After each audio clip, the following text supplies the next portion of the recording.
All right, so looking at this now, I can see the wrist area here is still too thin.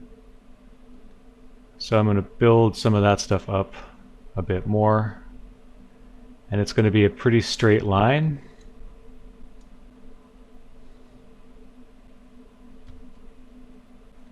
In terms of like, whoops,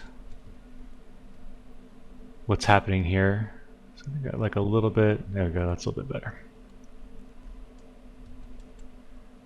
Let's come back and take another look at the pinky area. I think it needs to be a little bit thicker than that.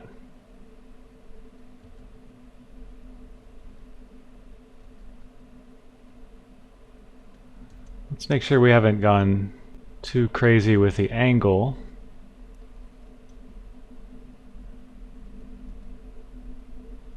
You know, ideally, there might be a little bit of an angle to some of the fingers, but generally speaking, you want your fingers moving fairly linearly off of the palm.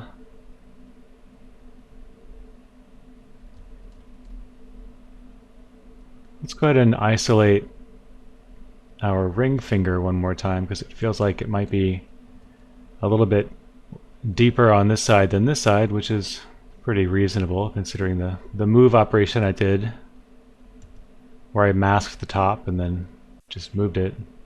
Kind of hard to make sure that's perfectly balanced. So I'm going to use the inflate brush here.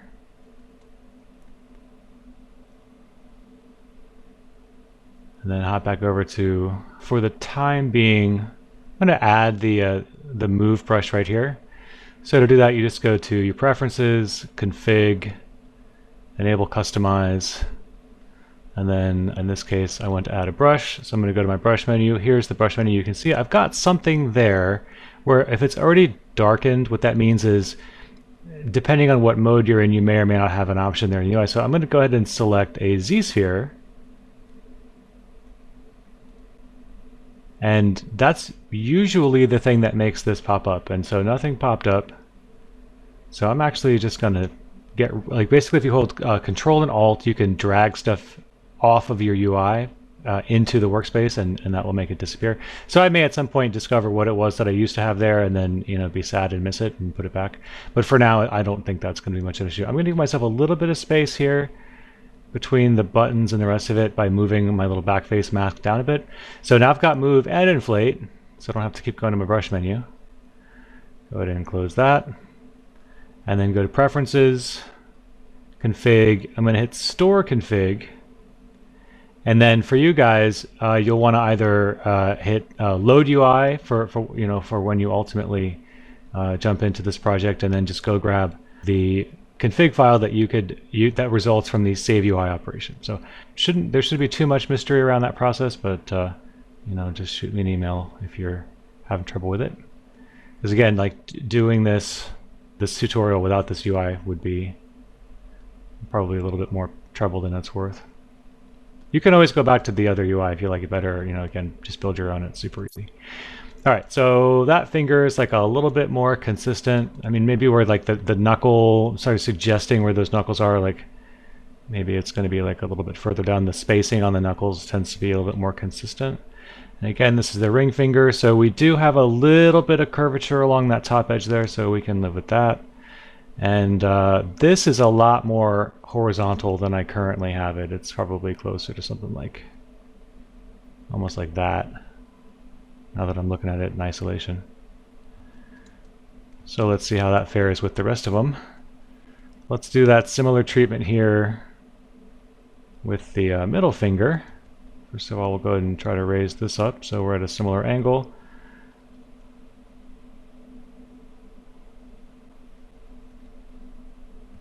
And then with regard to the thickness, we'll go back to inflate. So add a little bit on the bottom. So my inflate intensity is fairly low. I think it's by default it's significantly higher. So with like I said earlier, the inflate brush can be a little bit treacherous. It's going to want to do bad things to your geometry, but it is very useful for a very specific thing, which is inflating fingers. All right, let's take a look. Okay, so with that there, now I think we can probably take a little bit of a better look at what's going on with the index finger. And you may not want to work in isolation like this, but I find it's okay. Well, this index finger just made me change my mind on that.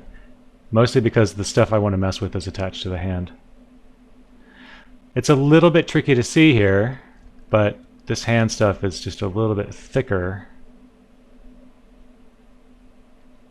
than what I've got, specifically at the base of the index finger there. And I've got some concerns about the angle that it's cutting off. So let's just take a look at the reference. If we're still feeling good about it. Think this, so like look at that angle and then look at that angle, right? So it probably should be a little bit tighter. So the question is, do we bend it or do we bring the whole thing in? Let's see. Let's look at that angle there. So I think it's probably close to the right angle. It might just be a little bit too long.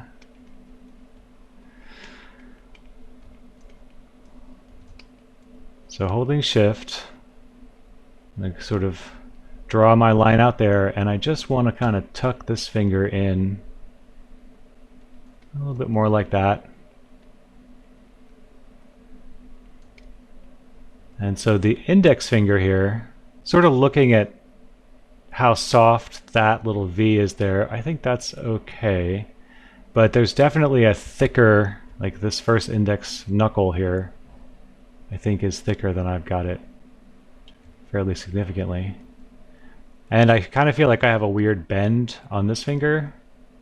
Or like if you look at that line, it's almost straight, whereas mine has got like this real elbow here. So I'm just going to grab, we'll hop over to the Move Topology brush so I can, you know, use this Move brush without worrying about knocking my other brush out of alignment here. And this first knuckle might actually be a little bit too long as well, but I think the solution in that case is going to actually be to move the hand up a little bit further, which would then need to translate into the index finger. So we can kind of like look at the curve created here by the negative space. Again, it's like very circular, whereas mine is a little bit too linear, so I think it might need to be just adjusted here a little bit. We do have a nice, again, that like nice sharp